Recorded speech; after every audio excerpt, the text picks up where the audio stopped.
bisa bersama-sama bersukacita dalam ibadah perayaan Natal bersama dengan jemaat GBS Panen Surabaya.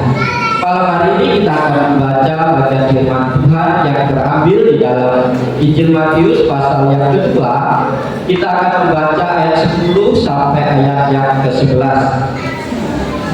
Matius 2 ayat 10 sampai ayat 11. Kita akan membaca secara bersama-sama. Matius pasal 2 ayat 10 dan ayat yang ke-11. Sudah ketemu Bapak Ibu? Mari bersama-sama kita membacanya 1, 2, 3. Ketika melihat bintang itu, sangat bersukacitalah mereka. Maka masuklah mereka dalam rumah itu bersama Maria ibunya, lalu sujud menyembah Dia. Mereka pun membuka tempat harta bendanya dan mempersembahkan persembahan kepadanya, yaitu emas, minyak, dan anggur. Amin. Yang berbahagia adalah kita semua yang membaca dan yang merenungkan firman Tuhan, terlebih lagi yang melakukan dalam kehidupannya tiap-tiap hari. Bapak Ibu jemaat Tuhan yang dikasih oleh Yesus Kristus, malam hari ini secara khusus saya diminta oleh panitia Natal untuk menyampaikan firman Tuhan, dan saya tidak berani menolak. Nah, malam hari ini kita akan merenungkan firman Tuhan dengan tema kelahirannya membawa sukacita yang besar. Pertanyaannya untuk kita malam hari ini, Bapak Ibu, apakah Bapak Ibu yang hadir malam hari ini sedang bersukacita atau sedang berdukacita? Sedang bersukacita?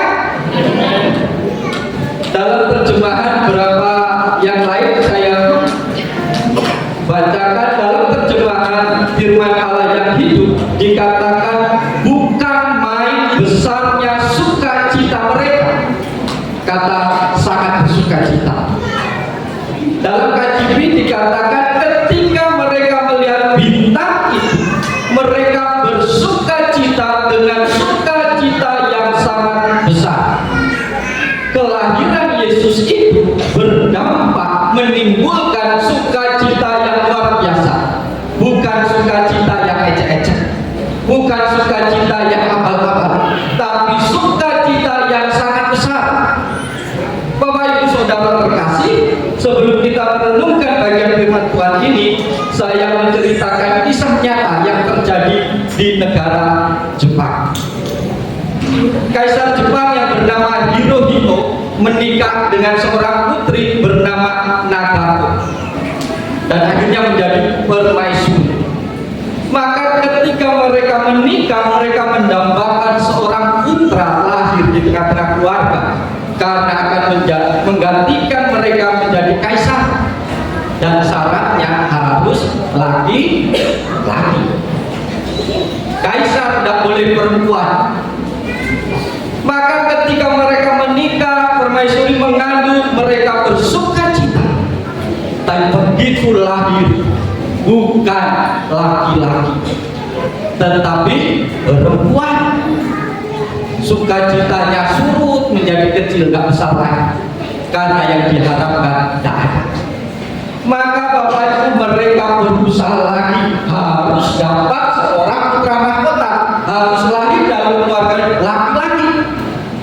Puji Tuhan, alhamdulillah, permaisurinya mengandung lagi. Ada harapan besar. Oke, yang pertama perempuan, tidak apa-apa. Siapa tahu dan mana tahu yang ini laki-laki.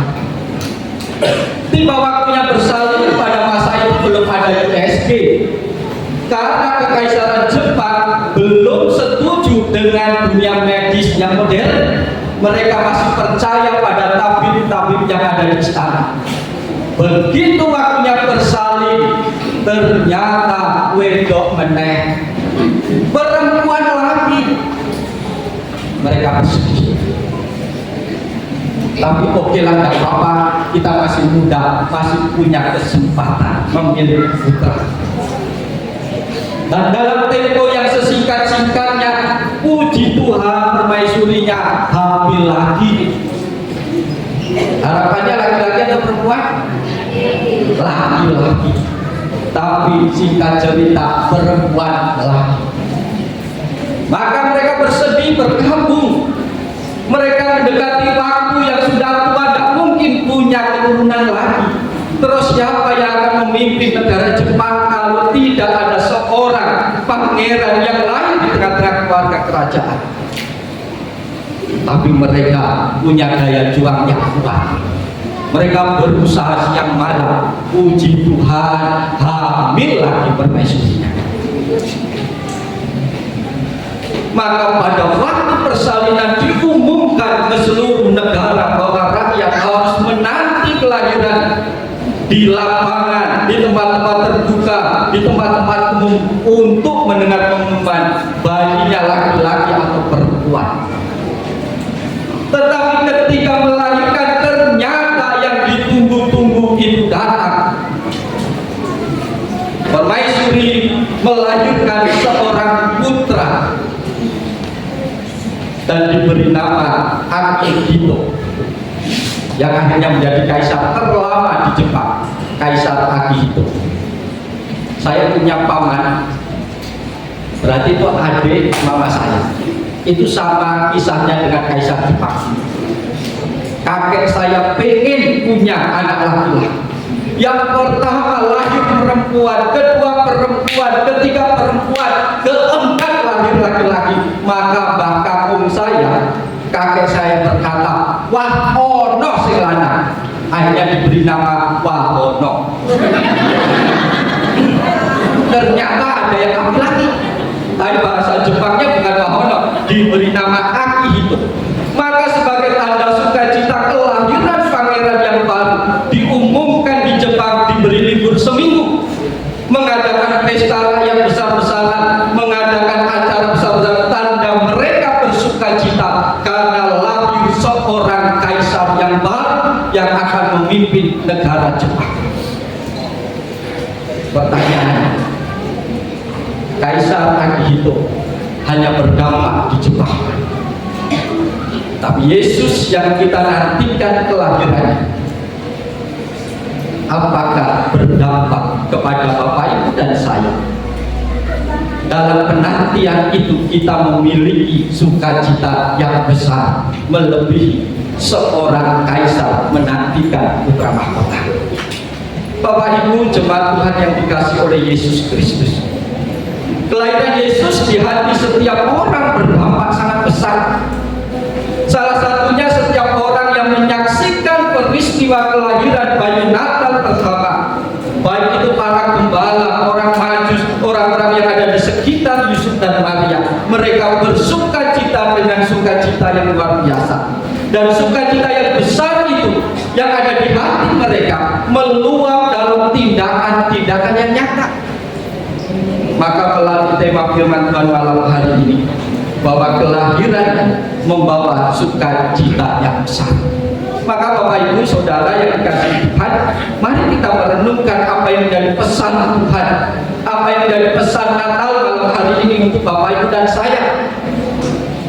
Tanda atau ciri-ciri orang yang memiliki sukacita yang besar. Secara khusus bagian firman Tuhan yang kita baca ini menceritakan tentang perjalanan orang-orang Majus mencari Tuhan Yesus.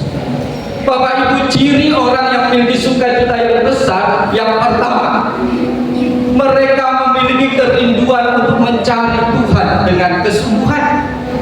Orang Majus dikatakan bahwa mereka berasal dari timur Yerusalem. Itu bukan tempat yang dekat.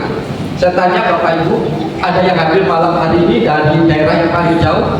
Saya tadi ada yang salaman dengan keluarga dari Kupang. Itu mungkin yang paling jauh ya, yang hadir Natal malam hari ini. Ada yang lebih jauh dari Kupang? Ya? Oh, ada dari Papua, anak-anak Kupang saya.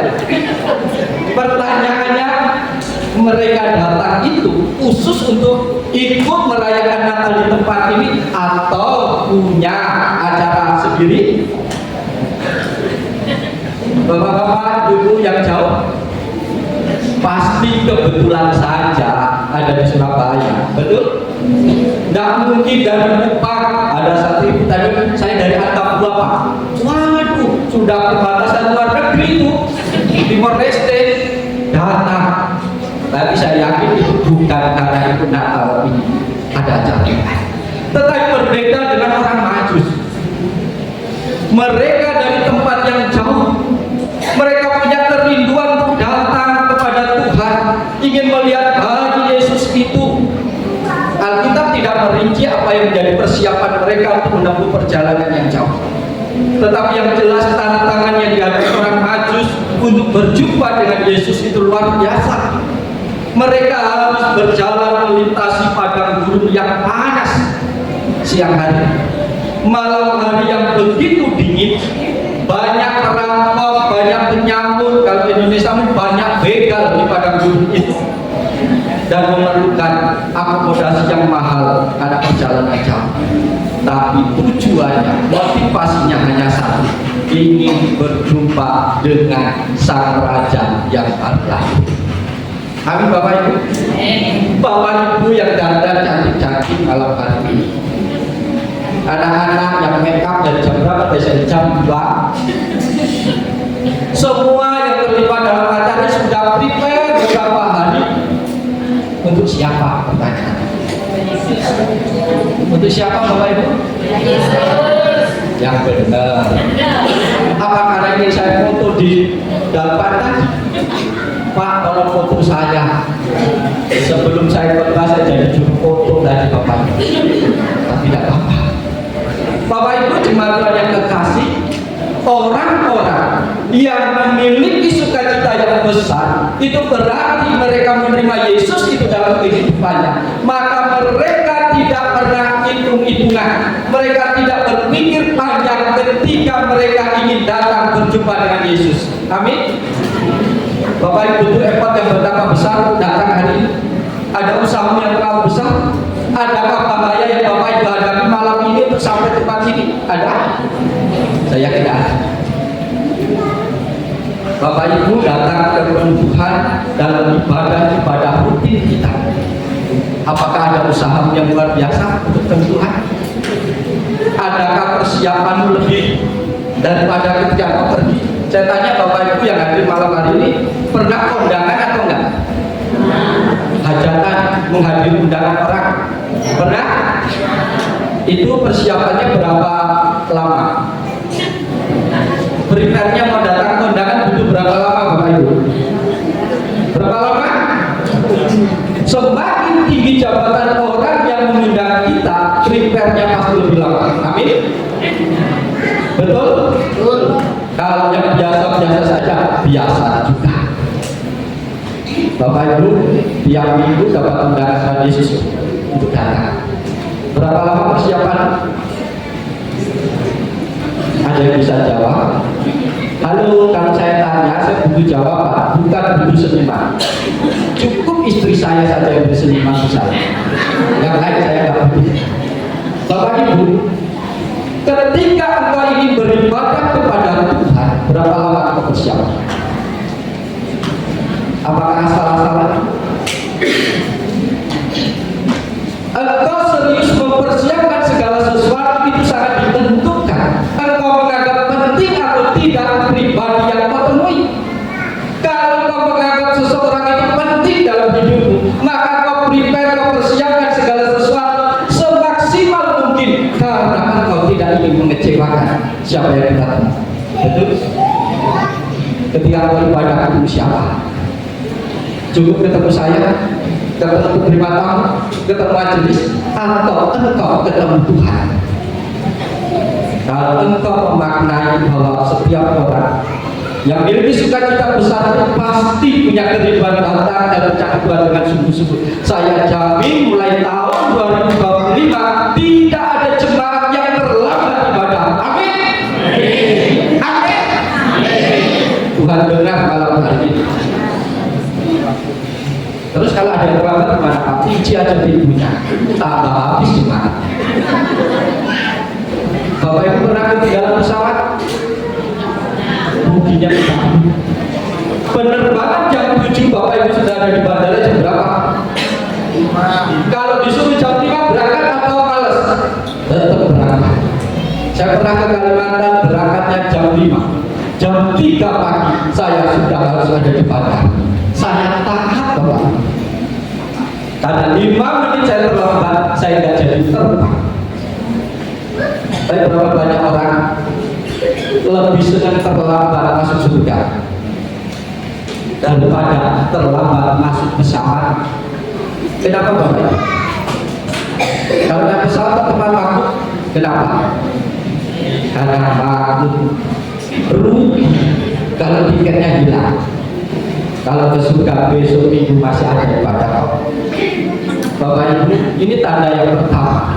Orang yang memiliki sukacita yang besar pasti mencari Tuhan dengan kesungguhan. Amin. Bapak Ibu setuju? Saya tanya, kayaknya nggak jelas. Orang yang memiliki sukacita besar itu pasti mencari Tuhan dengan kesungguhan. Setuju Bapak Ibu? Kalau nggak setuju saya berhenti aja. Bapak diterusin. Yang kedua Bapak Ibu, tanda orang yang memiliki sukacita yang besar, mereka memiliki kerelaan hati untuk berkorban.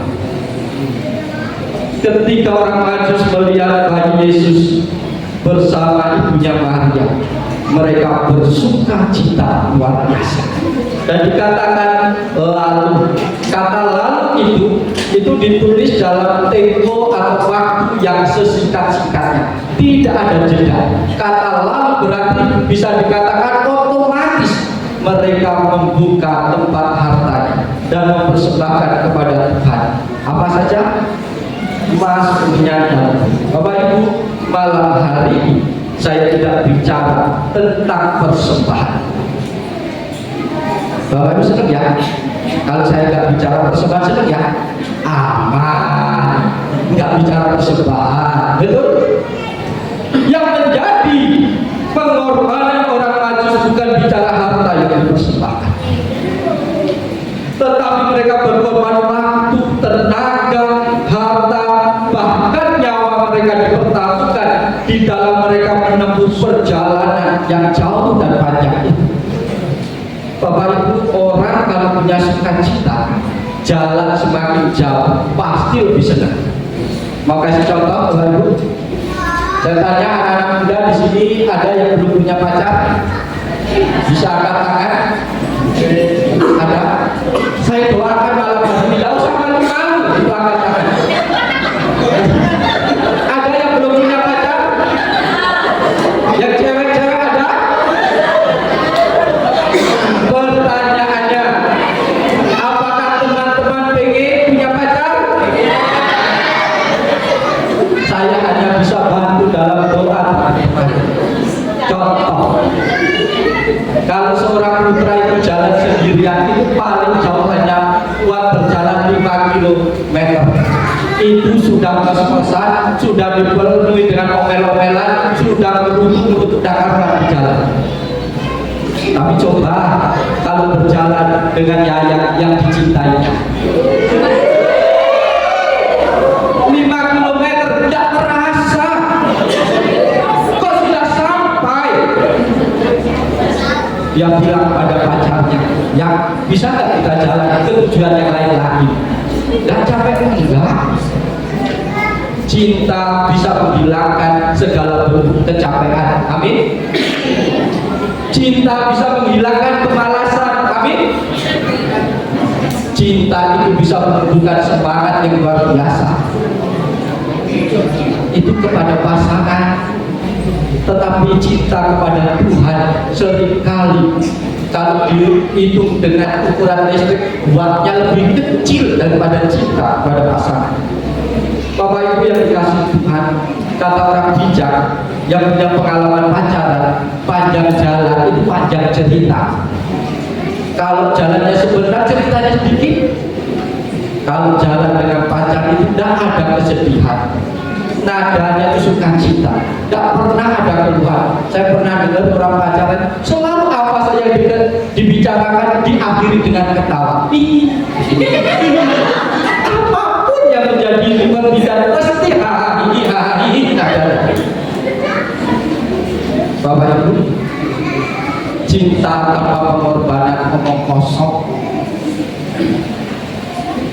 teman-teman wanita, kalau ada seorang pria berkata I love you, aku padamu, engkau jangan cepat-cepat buru-buru kan tersanjung. Oke, aku juga padamu. Tanya, apa buktinya engkau padamu? Kalau tidak ada sesuatu yang dia korbankan, jangan percaya, itu hanya angin surga. Bapak Ibu jemaat Tuhan yang dikasih oleh Yesus Kristus, orang Majus menempuh perjalanan yang berbahaya dan panjang, melelahkan, tetapi itu tidak menghentikan langkah mereka mencari raja yang baru lahir itu. Mereka tidak kenal, mereka tidak tahu berita itu, mereka hanya melihat bintang timur yang memimpin perjalanan mereka. Mereka tidak beriman kepada bintang timur itu. Mereka adalah orang-orang ahli astronomi, dunia perbintangan. Mereka tidak beriman kepada bintang yang menuntun itu. Tetapi orang Majus beriman kepada sang pemberi bintang itu, yaitu Tuhan. Bapak Ibu Saudara terkasih, pengorbanan itu biasanya identik memberikan sesuatu yang lebih. Seorang tokoh bernama Napoleon Hill berkata, catat baik-baik Bapak Ibu, engkau yang bekerja di instansi apapun, engkau sebagai TNI, sebagai karyawan, catat baik-baik. Kata Napoleon berkata demikian, ia yang mengerjakan lebih dari apa yang dibayar. Sekali lagi, ia yang mengerjakan lebih dari apa yang dibayar, pada suatu saat akan dibayar lebih dari apa yang ia kerjakan. Artinya apa Bapak Ibu? Kalau kita mengerjakan hanya sebatas ketentuan atau standar yang dimau, itu bukan pengorbanan, itu kewajiban. Betul? Kalau kita mengerjakan sesuatu sesuai dengan nilai yang dibayar, itu tidak ada kata pengorbanan. Tetapi kalau engkau mengerjakan jauh lebih banyak daripada apa yang dituntut, itulah pengorbanan. Dan setiap orang yang mau mengerjakan lebih dari apa yang harus dia lakukan, dia pasti akan menerima bayaran yang lebih dari apa yang dikerjakan suatu saat. Bapak Ibu yang dikasih Tuhan, tapi banyak orang berkata, ini bukan bagian. Kata anak laki-laki saya, ini bukan domain saya, jadi saya perlu mengerjakan yang ini bukan tugas tanggung jawab saya nggak perlu untuk mengerjakan.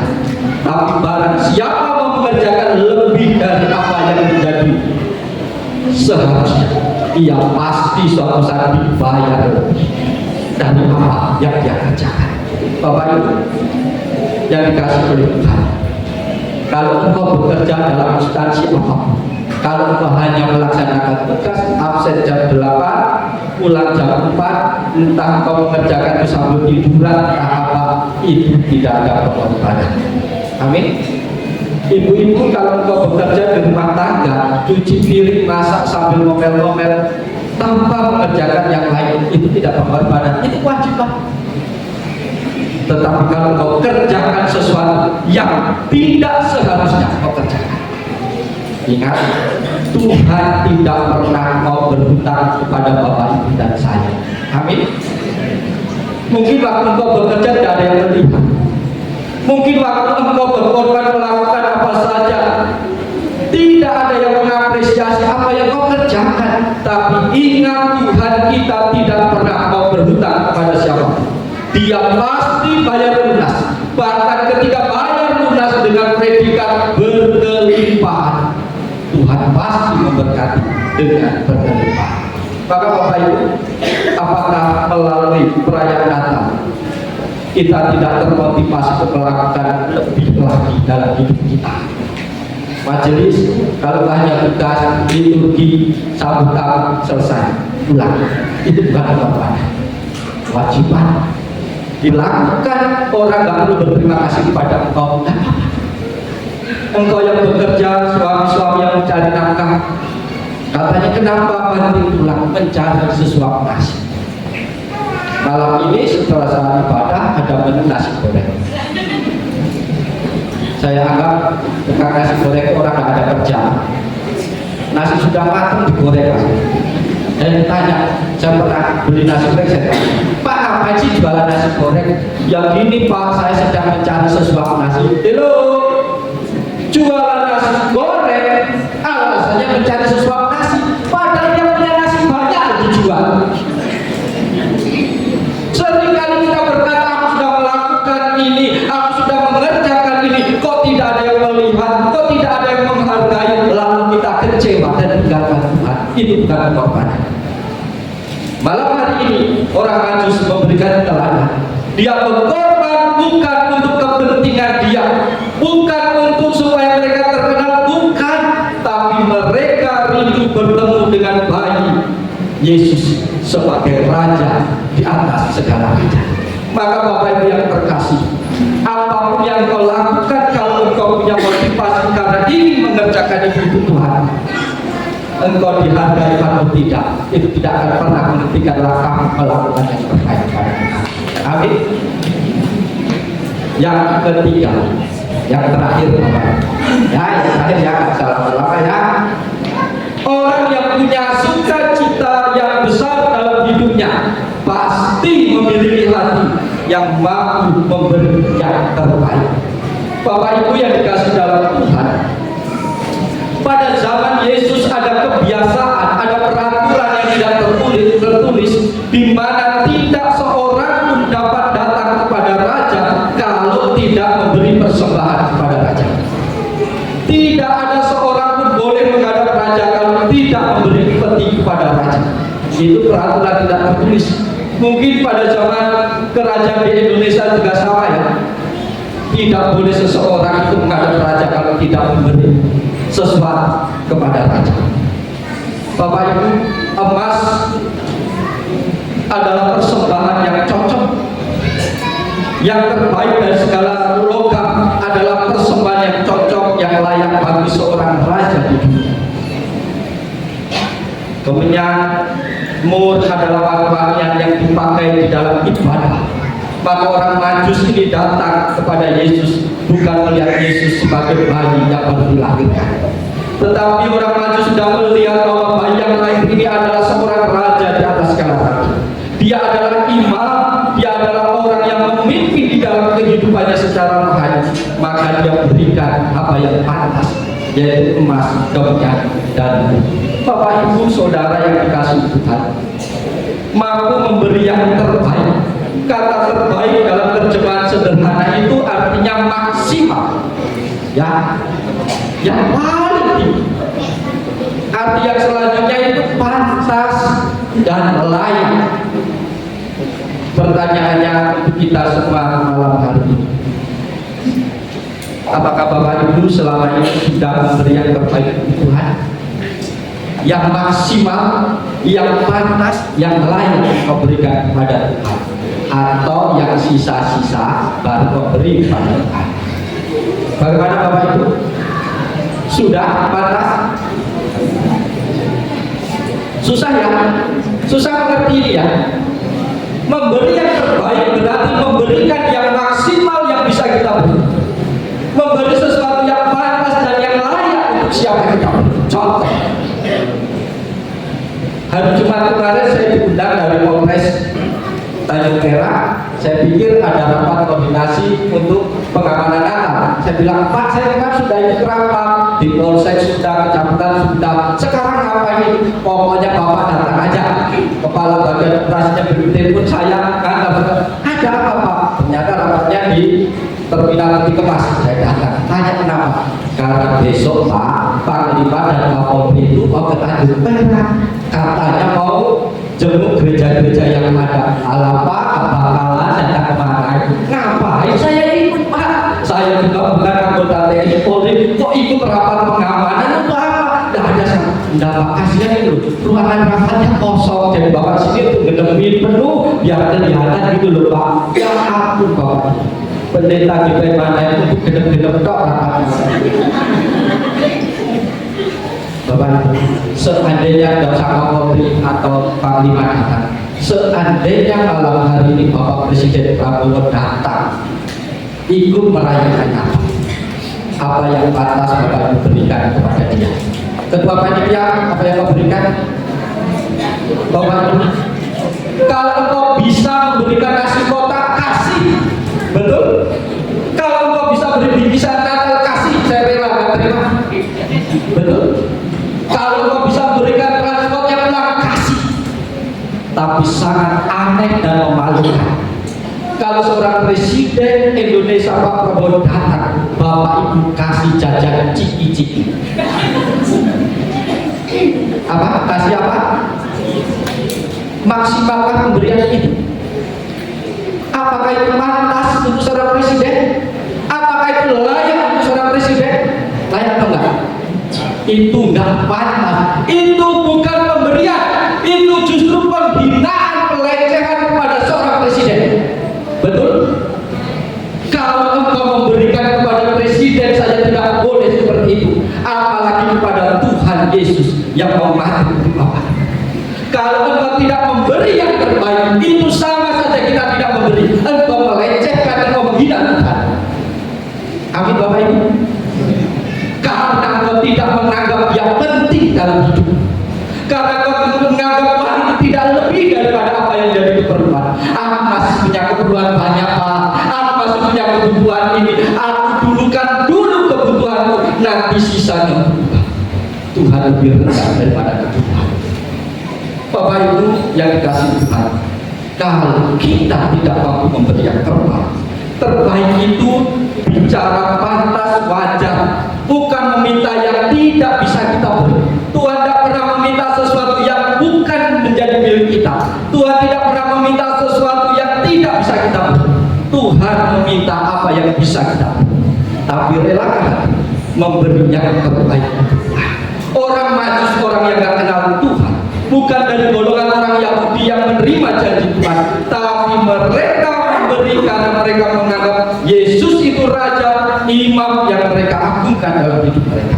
Mereka beri yang maksimal, pantas dan layak. Bapak Ibu yang dikasih oleh Tuhan Yesus Kristus, Pendeta Kris Marantika, Bapak Ibu tahu, yang pendiri STI, pendiri UKRIM, pendiri Yayasan Iman Indonesia. Dia pernah berkata, Yesus adalah Raja yang Maha Kuasa dan besar, maka ia layak menerima yang terbaik dari hidup kita. Maka Bapak Ibu yang dikasih dalam Tuhan, aplikasinya pemberian yang terbaik ini, kalau kita menganggap Yesus yang lahir itu bukan bayi yang kecil, tapi dia Raja di atas segala raja, dia yang Maha Kuasa, maka Yesus itu layak menerima cucuran keringat dan air mata kita ketika kita berjuang di dalam Tuhan. Amin. Maka Yesus itu layak menerima perasaan otak pikiran kita. Yesus itu layak menerima setiap jerih lelah fisik kita, karena hanya Dia yang layak. Bapak Ibu, suami bekerja siang malam untuk memenuhi kebutuhan keluarga, itu gak hebat, itu sudah kewajiban.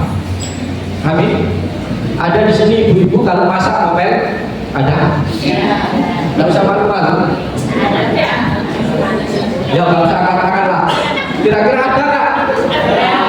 Ada yang nyuci piring ngomel-ngomel? Ada yang mandi anak sambil pukul-pukul?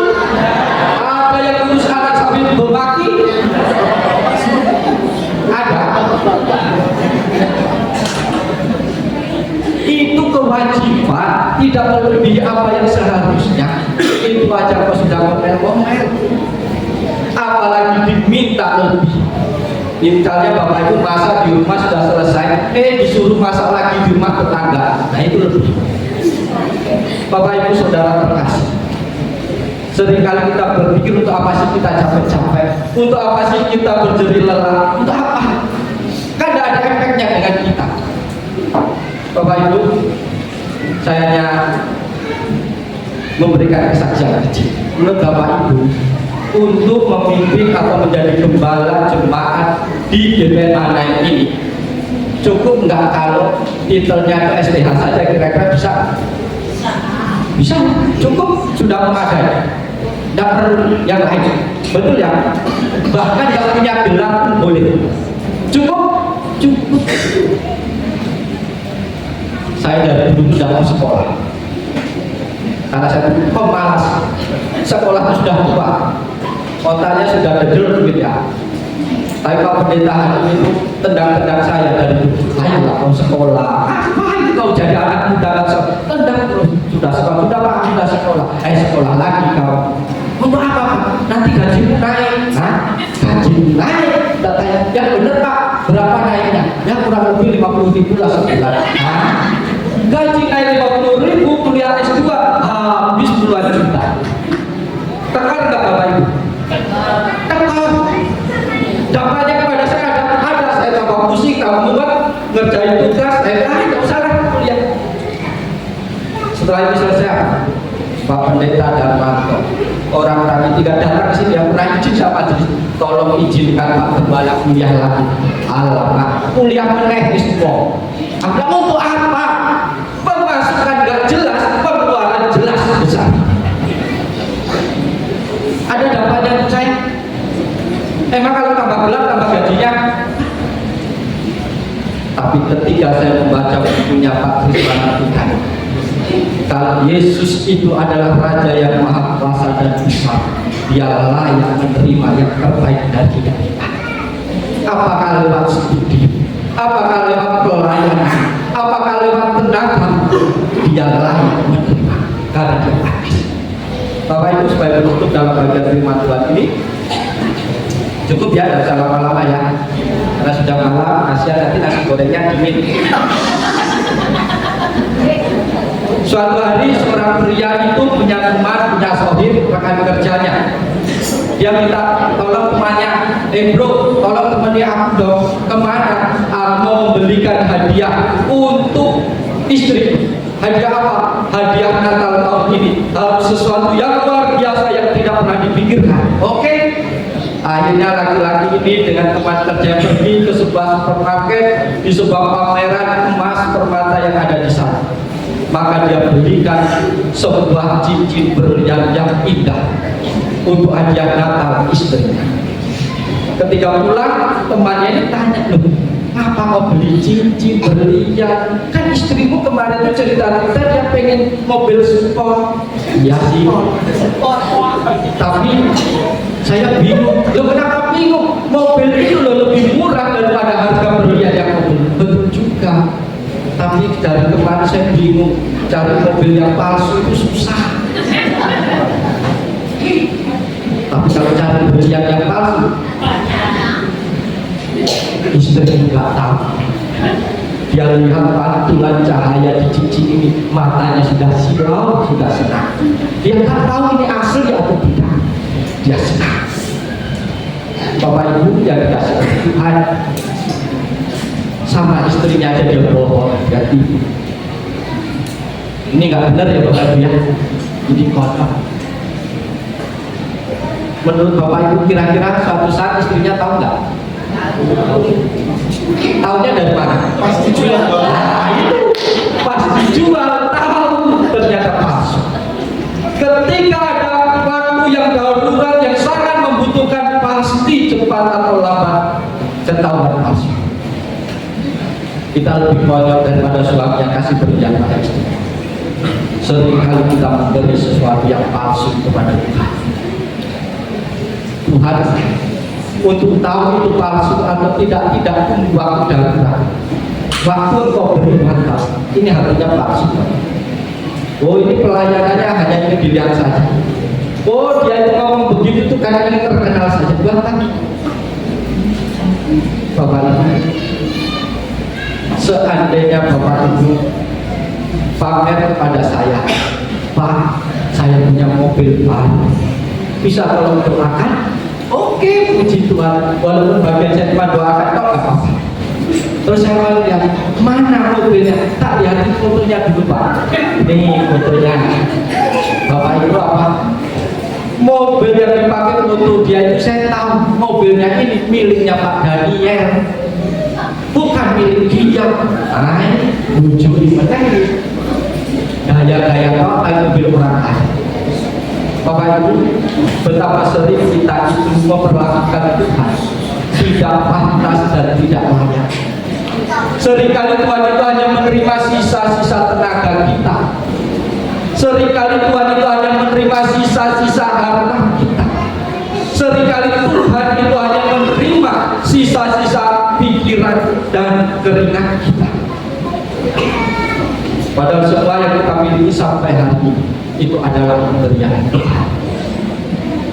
Tetapi kita keberatan untuk mengembalikan yang kecil itu kepada Tuhan.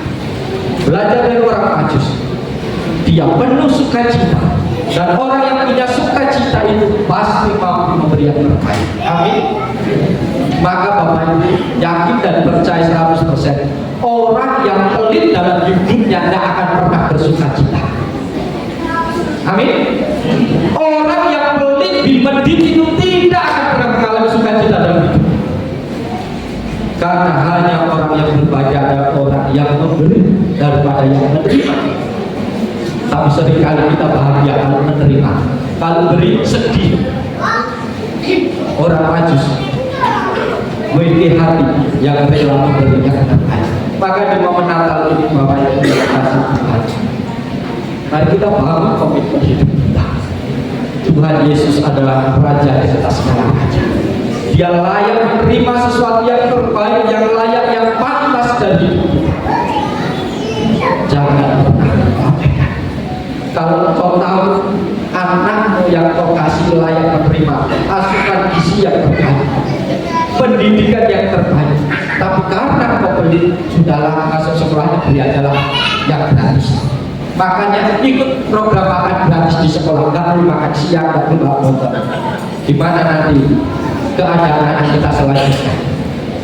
Kata dokter, nanti stunting ya, gizi buruk.